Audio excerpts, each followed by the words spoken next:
मीनाक्षी पञ्चरत्नम् उद्यद्भानुसहस्रकोटिसदृशां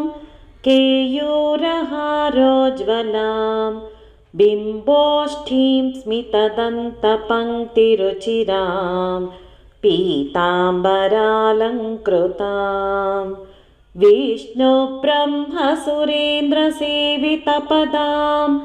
तत्त्वस्वरूपां शिवां मीनाक्षीं प्रणतोऽस्मि सन्ततमहं कारुण्यवारां निधिं मुक्ताहारलसत्किरीटरुचिरां पूर्णेन्दुवक्त्रप्रभां शिञ्जन्नूपुरकिङ्किणीमणिधरां पद्मप्रभाभासुरां सर्वाभीष्टफलप्रदां गिरिसुतां वाणीरमासेवितां मीनाक्षीं प्रणतोऽस्मि सन्ततमहं कारुण्यवारां निधिं श्रीविद्यां शिववामभागनिलयां ह्रीङ्कारमन्त्रोज्ज्वलां श्रीचक्राङ्कितबिन्दुमध्यवसतिं श्रीमत्सभानायिकां श्रीमच्छण्मुखविघ्नराजजननीं श्रीमज्जगन्मोहिनीं मीनाक्षीं प्रणतोऽस्मि सन्ततमहं कारुण्यवारां निधिं श्रीमत्सुन्दरनायिकां भयहरां ज्ञानप्रदां निर्मलां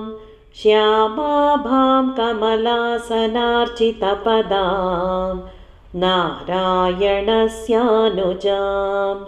वीणावेणुमृदङ्गवाद्यरसिकां नानाविधामम्बिकां मीनाक्षीं प्रणतोऽस्मि सन्ततमहं कारुण्यवारां निधिं नानायोगिमुनीन्द्रहृत्सु वसतिं नानार्थसिद्धिप्रदां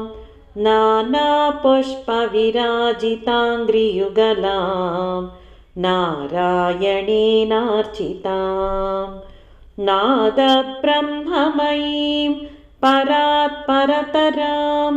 नानार्थतत्त्वात्मिकां मीनाक्षीं प्रणतोऽस्मि सन्ततमहं